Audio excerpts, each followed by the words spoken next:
Feels good to say the San Antonio Marshalls are Super Bowl champions. It took a long time.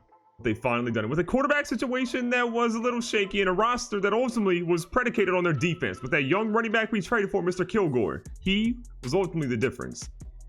As we jump into the yearly rewards, I want to remind you guys, if you have not subscribed yet, 50% of you have not that watch these videos like this one right here. Make sure you sub right now. I'm trying to get to 300K, and you subbing makes me really happy and helps the channel a ton. It takes a second of your time, and that way you don't miss out on any future videos like this one.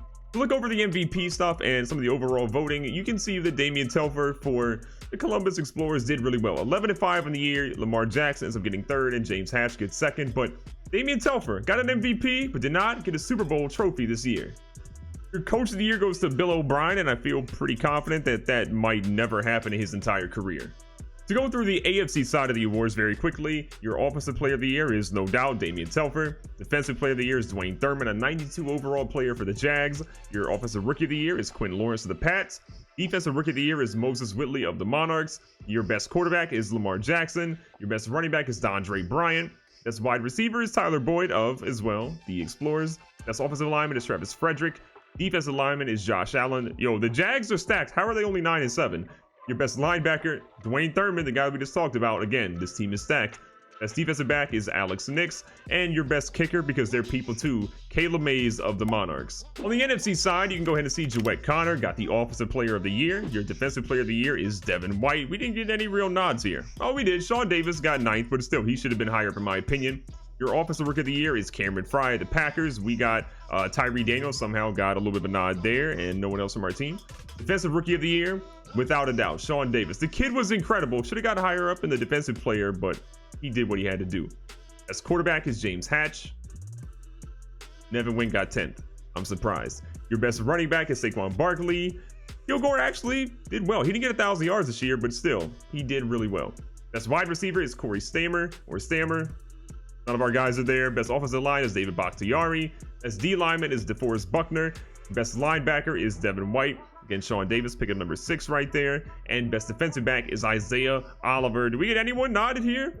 I'm surprised. And then your best kicker, because there are people too. Ed Sheeran. I mean, Robert Hayes. He's a legend. To go through our team stats very quickly before we jump into the offseason, Nevin Wynn threw for 3,100 yards, 25 touchdowns, 5 interceptions. Dwayne Kilgore, again, just shy of 1,000 yards for the zillionth time in his career. Next season, he's going to get 1,000. I feel confident. Receiving, Mario Lindley, again, not a great year. Hardman was solid. Sampson's going to get a bigger role next year. Blocking, no one cares. Defensive side, Sean Davis led us with 84 tackles, 11 of those being for a loss, 5 sacks, 3 interceptions. Our sack leader was Deron Payne with 8.5. Leslie Rudd had 6. And interceptions, we see 3 from Sean Davis, Quan Alexander, Jalen Williams, Stephon Crockett, and Sean Callaway, who had 3 in one game, mind you. That's kind of wild. 2 from Darby, 1 from Stokes, Britton, Boston, and Mr. Sean Davis, the other Sean Davis. In kicking, Robert Hayes only missed 1 field goal the entire year, 17 for 18. 57 was his longest one. He was a perfect 42 of 42 from extra points. You gotta love it. To give you the league snapshot, Brady Lucas of the New York Giants had 4,400 yards leading the league, and somehow Josh Rosen threw for a lot more yards than he probably has the rest of his career. From a touchdown perspective, your leader in that was James Hatch with 46. Lamar Jackson was 40-17 with 4,000 yards passed.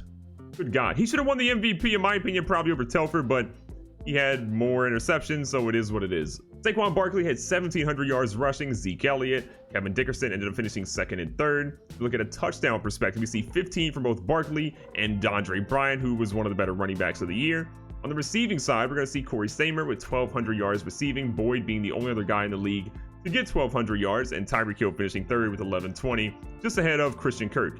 From a touchdown perspective on the receiving side, Tyler Boyd and Carlos Hubbard both with 13, Stammer with 11, Mike Evans with 10. As you can tell, no one on our team is up here. And then defensively, your league leader in tackles is Jelani Tavai. I think that's how you say his name. 140 tackles, 14 of those being for a loss. Your sack leader was Josh Allen with 17.5, Myles Garrett with 15, and Khalil Mack in his old age at 13. And then your interception leader was Isaiah Oliver with 9. No wonder he was Defensive Player of the Year or Defensive Back of the Year. 9 interceptions? White had 6, which is crazy for a linebacker. Lattimore had 5, and so did Humphrey, but still, 9? That's a lot. Now, free agency has come up, and there are a lot of top players out here. You've got Eddie Jackson at 31. He's still a 94 overall. David Bakhtiari, who just won one of the best offensive linemen of the year award, comes up. Mario Lindley. Honestly, we've went back and forth on this, and we're going to let him go to free agency. We're going to see what other teams want to pay him. We have just gotten to a point where I don't think he's worth it. We're going to try to trade for a wide receiver in the offseason, see if we can land one. If we can't, it is what it is. But there's some talent in the wide receiver draft pool in this upcoming draft I think we could possibly land. So free agency is done, and we made some pretty good decisions over here, I think. Now, there's a couple of guys that are still left over. Telvin Smith is still old as I don't know what, and he's still trying to get a job, and they won't take him. But there's some people we could possibly look at later on as maybe filler guys if somebody gets hurt in training camp. But ultimately, our signings were Nasir Adderley, who I am super happy to have. We had to pay premium to get him, but I think it was worth it. And then Jawan Taylor, we had a 66 overall right tackle. We've upgraded significantly there. So we solved the need in the offensive line. We solved the need in the secondary. Our defense just got better. Our offensive line just got better. See what we can do for the rest of our team in the draft. Oh, and I know a lot of you guys care about what happens ultimately in the league. So Eddie Jackson ends up going to Baltimore. Yeah, the team that we just beat in the Super Bowl got a little bit better too. Bakhtiari goes to the Texans and Lindley goes to the Raiders. They paid him $59, almost $60 million. I feel comfortable not giving him that money. I don't know if he's worth it, but we'll see what happens to him out there in Las Vegas. Castro goes to the Dolphins. Michael Pierce goes to the Cowboys. And Njoku goes to Panthers, which would be pretty fun. Robbins, who we almost signed, but he would cost a lot more money than what we wanted. I mean, we got a guy that's 6 overall less for $40 million less or so. I'm okay with that. Keenan Allen goes to the Jaguars. Josh Jackson goes to the Cowboys. Gilbert Quinton goes to Tampa Bay. Marvin Page, who's a stud. If we didn't have a really good strong safety in Crockett, I would have probably tried to sign this kid because he's young and very talented. He goes to the Panthers as well. Briggs, Jawan House out here. I mean, you can see ultimately where some of these top players win, and there were some good signings, but you can tell there's a trend here. The Ravens are loading up on offense and on defense. They're trying to make another run. They're giving Lamar a lot of talent, but that defense let them down ultimately. Now, we've tried to give Terry McLaurin a lot of love. We kept him on the team after relocating the Washington racial slurs, but he has not panned out. All those balls in the Super Bowl that he just did not even make an effort to catch, we've had enough of him. So we're shipping him out of town. We're going to try to give up our first rounder, not this year, but next year. McLaurin and a third rounder this year. We have 2 third rounders this year for the #1 pick from the Dolphins, which would be the 11th pick overall. I feel like this could be close. We got it. Now, one last trade that we want to try to make is getting rid of Jelani Britton, who we honestly don't use. He's the 4th middle linebacker on our depth chart, and Bryce Love, who we love Bryce Love, no pun intended, but he's 27. We don't really need him. Tyree Davis is going to be, I think, taking a lot of his minutes this year. So we're trying to get the Panthers' 24th overall pick in the first round so we can get back in that first round and make a good pick. If we can find anybody we like around that situation, we'll trade back into the second round, hopefully, but that's the move. So will the Panthers take that trade? They will. We're in a good spot. We got 3 first-round picks. Let's make some moves. So with our pick coming up here at number 11, Darrell Francis is on the board, and we're not going to take a running back because we have an incredible one, but this kid is a 4.35 40-yard dash. He's top 10 in everything except for broad jump and bench press, so he's probably not very strong. He's looking like he's pretty agile and fast, but don't need a running back. So we're going to pass on a lot of these guys. George Harrison, middle linebacker, is a good prospect. He's top 6 in everything, pretty much number 1 or number 2, except for 40-yard dash, which he's number 6. But we have the linebacker of the future who just won Rookie of the Year. Moving down through a lot of these guys, we didn't end up getting the scout, or if we did, they just had horrible overall ratings. Drake Scott, I don't necessarily love what he's got. He's top 5 in some things, but 16th in broad jump, 34th in bench press doesn't really matter, but I don't get a good vibe from him overall. Not all of this stuff is green, so it makes me feel like there's better corners for him. And then we go down to Jermaine Cook. He's a guy that we definitely like. Top 10 in pretty much everything. He's got 8th in broad jump, which isn't bad, but he's got 1st in vert jump, 2nd in 3-cone, and 2nd in 20-yard shuttle, and 8th in bench press. To me, this means that he's got probably pretty good speed, and is 6'2", 243 pounds.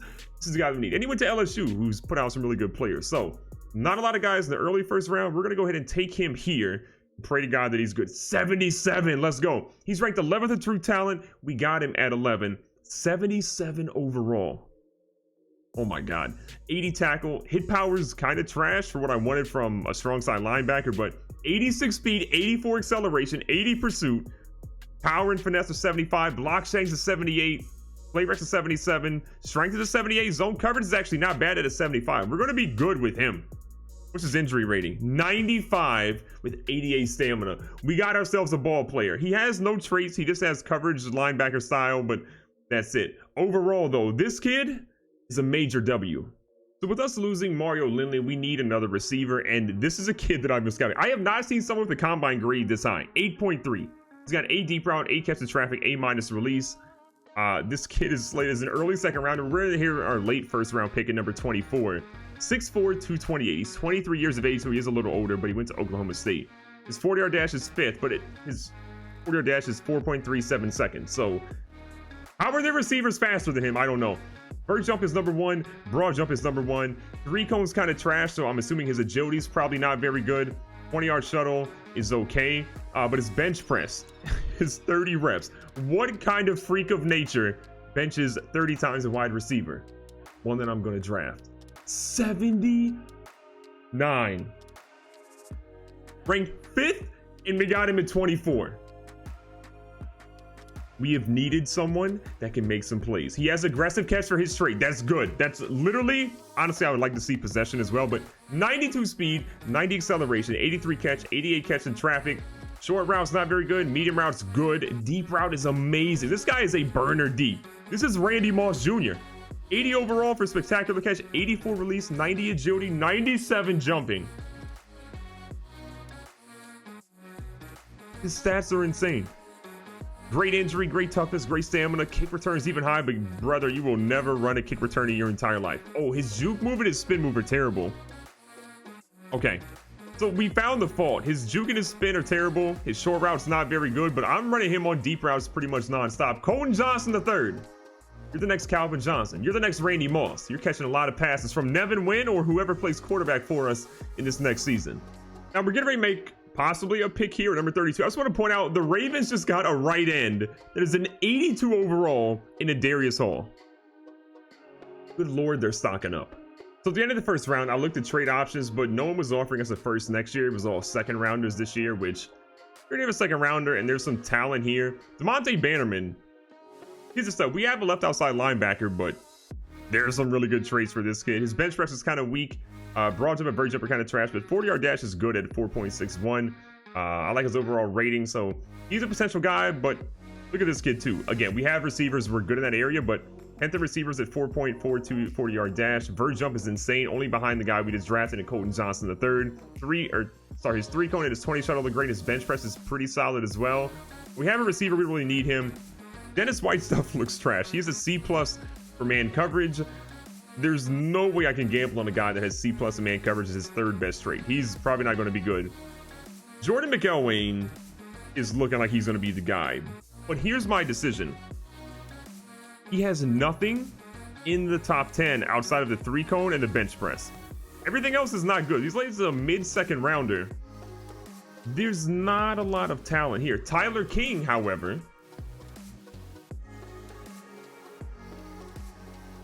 I don't want to say quarterback controversy. Good 40-yard dash, good 3 cone, good 20-yard shuttle, good bench press. But ladies and gentlemen, we got a quarterback possibly 72. Okay. This was not my best pick. He also looks like our other quarterback that we have on our team, so maybe they're twins, but ranked 56, we got him at 32. I don't necessarily love that. 92 throw power, deep accuracy, medium accuracy, short accuracy are all very good. Throwing the run's good, play action is good. Under pressure, I think is higher than what our guy Nevin Wynn currently has now. Speed is 85. Juke move is 87. Elusiveness 88. Quarterback controversy might still be on. In the late second round, we're looking at Blake Miller. We need a center, probably a little bit more depth there. He might be able to challenge our current center. We're going to go ahead and take him. He's 3rd in 40-yard dash, which doesn't really matter too much, but he's got a 1st, a 1st, a 2nd, and a 6th, and a 6th. Howard could be better for his bench press, but went to the Ohio State. He's a 71 overall. Okay, not all of our picks are a W. We're learning that right now. His pass block is not great. His run block power is not great. His run block overall is good. Is he a project? Yes. Could he start for us one day down the road? Yeah, absolutely. So in the 3rd round at pick number 8, there's Dalen Tucker, who all of his stuff is in the top 10 except for bench press, which that scares me because it means he's not going to have a lot of strength and he's listed as a power rusher. So a power rusher who isn't very strong. That's a little weird, but still potential. The guy that's catching my eye is there's a 4th rounder that's slated as a a 1st round talent. 40-yard dash is first at defensive tackle at 4.77. That is crazy fast for defensive tackle. Vert jump is second, broad jump's 12th, 3-cone and 20-yard shuttle are first, and bench press is 7th. I don't know if this guy is going to be a defensive tackle because he's listed as a speed rusher. We could possibly maybe move him to the edge, but I'm taking a gamble on a guy with B pluses across the board and 4 top 2 things on his list. He's got to be good. He's a 74. That's a W. Ranked 28th. We got him at 72. Yes, we had a couple of busts in between, but this guy, Greer Shorp, weird name, good ratings. 84 strength, 81 block shedding, 81 finesse. Again, power moves are not really his thing. 81 speed, good lord. 84 acceleration, hit power's a 77, stamina's good, injury's good, pursuit could use some work. But this guy is a W. Our next pick is late in the 5th round, but honestly, there's a 7th rounder that's projected at fullback, and we need a fullback. He's got 4th and 40-yard dash at a 4.82. Vert jump is first. Bench press is 3rd. That's all I need to see. I need me a fullback to go out there and block. 70 overall, that is good enough for me. That dude looks like he can block for days right now. 83 lead block. Impact blocking is not great, but run block is, oh god, that's kind of trash. Okay. Pass block's trash. Okay. You know what? He's a fullback. He's better than what I have right now, which is literally nothing. Here in round 6, we're at the end of round 6, so basically the 7th round. Pickings are kind of slim. There's not a lot to love. There's Tyler Fitzpatrick slated as the 5th rounder, but his speed isn't really top end. I'm trying to find a guy with like top end speed here in the late rounds. So I can mold him in, make him sort of that project guy for me. Boy, we're literally looking at like undrafted guys now. There's not a single... I didn't scout any of these guys, did I? Oh my god. Wait. What do you got? No, you're slow? No, you're slow as well. Honestly, I'm going to take a gamble. Dear God. We're going to take a gamble on this guy that we just saw here. He's one of the only guys that we scouted, so if we take him and he's an L, then it is what it is. But Tyler Fitzpatrick, 5'9", 203, you're a slot guy who doesn't have a lot of good things going on, but your short route's apparently good. We're going to take a gamble on you. You're not very good. You're ranked 156. We got you at 192. That's a W, but maybe you're good at returning kicks. I don't know. 91 speed, 91 acceleration. Catching traffic is actually really high for someone his rating. Short route's very good. We could find ways to use him, I think. Kick return is not great. Injury and stamina and toughness aren't all great either, but still, for this late in the game, not bad at all. So we hold the Mr. Relevant draft pick, and I'm kind of looking at quarterbacks. There's Kingsley Armstrong, who we scouted. Not overly great. There's also TJ Patton, though. B+, B, and B-. He's 1st in 40-yard dash, 2nd in vert jump, 3rd in broad, and 3-cone is actually really good, too. 20-yard shuttle is good, and bench press is actually pretty good. He's a scrambler. I doubt he amounts to anything, but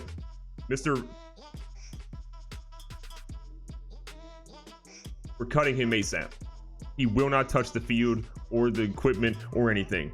We're cutting him ASAP. So to recap this draft, parts of it were major W's. Parts of it could have used some work, but I think we did a really good job. I think it's one of our better drafts we've had for the San Antonio Marshals. So Jermaine Cook, our guy we got at 11, 77 overall. We get Colton Johnson III, 79 overall, our highest player, and he is going to be a monster. He's going to be getting a lot of playing time for us ASAP. Tyler King, we get a quarterback at the end of the 1st round to put a little bit of pressure on our guy Nevin Wynn. Or if he gets injured, we at least have somebody who's a little bit more ready than the other guys on our roster. Blake Miller probably won't start for us, but has some opportunity down the road to play. Greer Shorp, I think, was the surprise pick of the draft. In the 3rd round, we get a guy with 1st round talent. 74 overall, 81 speed, 84 acceleration. Might not play the interior line, but if he does, he's going to cause some problems. We get Cedric Laurent, our fullback, who, you know, it is what it is. Tyler Fitzpatrick, our wide receiver, who has some traits that we can rely on, but he's probably not going to play very much. And TJ Patton, who we will never ever let touch our equipment ever again. So what's interesting is we just looked at what Greer Short would ultimately be if we put him at defensive end, and he ends up being a 74 overall. What's also interesting is that we only have Vic Beasley at our left end spot. He's a 63 overall. So Greer, I'm going to make you a left end, and we're going to see how you do. You got enough speed to get the job done. We'll let it be a project, but I'm optimistic. And just to give you guys a look at how some of the teams did in the beginning of the draft, and then we'll look at the highest overall players. Caleb McBride goes number 1 at left tackle. Another left tackle, Dale McCoy, goes immediately after him. One of the higher rated players of the Lions got at number 4, TJ Jumper, a right end out of Cal. This dude looks like he's going to be an absolute monster in the league. The Colts, well, they regret draft day. Uriah Rodgers, a strong safety, goes to the Broncos at an 81 overall. You see a 78 overall here for the 49ers at left tackle. A lot of left tackles in this draft. If we see who the highest rated players are, Well, I drafted the lowest rated player. We'll accept that. But highest rated players, Daryl Francis, who sat on the board, I think, for a little bit. The receiving back is an 83 overall. We saw Hall from the Ravens get drafted. Ryan Rodgers, Jumper. Devin Hauser, a tight end, a 79 overall, goes to the Explorers. So they're trying to retool that offense a little bit. We got Colton Johnson, who ends up being pretty high up as well. DJ Castile goes to the Dolphins. In the 5th round, they got a 78 overall. Oh my God. Jerry Gordon in the 3rd round is a 78. Another left tackle. I mean, left tackles were going off the board like crazy. James Miller in the 3rd round is a 77. Finesse Johnson, probably the best name in the draft by far. It's a 77 overall in the 2nd round. Any other big surprise? Jermaine Cook is up there pretty well for us. Kingsley Shetler. Oh my God, this is a guy we almost looked at drafting. We passed on this guy, and he's a 76 overall defensive tackle. He might actually be higher than Greer Short, so we could have got a better guy than Greer Short, moved him to the outside, and been probably fine. DeMarcus Hayward, a wide receiver in the 2nd round. I'm looking for like any big ones. Desmond Jackson, a 75 in the 4th. 5th round, you get a 73. Josiah Pfeiffer, and of course, the Ravens got him. 73 here in the 4th round. So there were some major picks. There was apparently a fullback that we missed out on, and Gregario Bash. I kind of wish you were on our team, but guess what? The Ravens got you. So with the new season here, here's basically what we're looking at for our team. Nevin Wynn stays as our starting quarterback, which honestly feels weird. But another season under his belt, maybe he'll get possibly better. Tyler King ends up being our backup. We get Evan Poole. Again, these guys are literal twins. It's kind of weird. But Evan Poole ends up being the 3rd string now. Tyler King from Florida ends up being he's actually number 15, so he's like Tim Tebow apparently. He ends up being our backup guy. At halfback, Kilgore again is going to be the guy with Tyree Daniels being behind him. Wes Atkins still in the team, and boy Cedric is at fullback. 70 overall. We'll see what he can do. Wide receiver, we got Deron Sampson leading us now with McCole Hardman behind him, Colton Johnson in the 3rd slot, and Richard Shepard at the 4. I'm a little nervous about how good our receiving core is, but there's potential for both boom and bust for sure. At tight end, we got DeAndre Bryant with Eddie Norton behind him. We should probably honestly look at getting a better tight end to help him out. Left tackle is Colton Miller. Left guard is Elliott Westfield. Center is going to be Ethan Fuller. And again, if you look at our center spot, Ethan Fuller, we'll see. This hold order thing is driving me nuts, but Blake Miller behind him with Aaron Mitchell as well. We could probably offload maybe Aaron Mitchell at this point and keep Blake Miller for a little bit. Right guard is going to be Brandon Scherf. You got right tackle and Jawan Taylor, who we picked up in free agency, thank God. Left end is going to be Greer Short at a 74. The right end is Leslie Rudd, who again was in our top 2 in sacks last year. Defensive tackle is Deron Payne, who did actually lead us in sacks. Your left outside linebacker, Shaquille Vincent, who had some major plays in the Super Bowl. Middle linebacker is going to be Sean Davis with Quan Alexander behind him. Your right outside linebacker is Jermaine Cook, who should be a stud. Cornerback, we got Jalen Williams, Aaron Stokes, and Ronald Darby. Top 3 aren't bad. Montavious Super needs to get a little bit better, and Jazeer Knowles not so great. Probably in the next draft, we'd look at getting our corners will be a little bit better, but for now, that top 3 should be fine. Free safety, Nasir Adderley, again, should be dominating there. And a strong safety, Stephon Crockett. You already know a kicker, we got our boy Ed Sheeran, and at punter, we got Tress Way. The team is looking good. I know a lot of you guys wanted us to trade for Chris Sapp, and honestly, I thought we'd be doing it too. If we could have kept on to Mr. Lindley, franchise him, we could have probably tried to work out a trade in some way, shape, or form. I'm not saying we won't try to trade for Chris Sapp at some point, because Lord knows I want to have him on this team. We just got to figure out a couple of other things. And if our wide receiver core isn't getting the job done, well, then maybe we try to ship out somebody for this guy. But for now, Chris Sapp will remain with the Saints. James Hatch, that's your guy. Nevin Wynn, though. Got a good receiving core in front of you. You got a great running back there, and the offensive line is much better. This year, no excuses. It's doom or bust. Repeat as Super Bowl champions, we got to do it.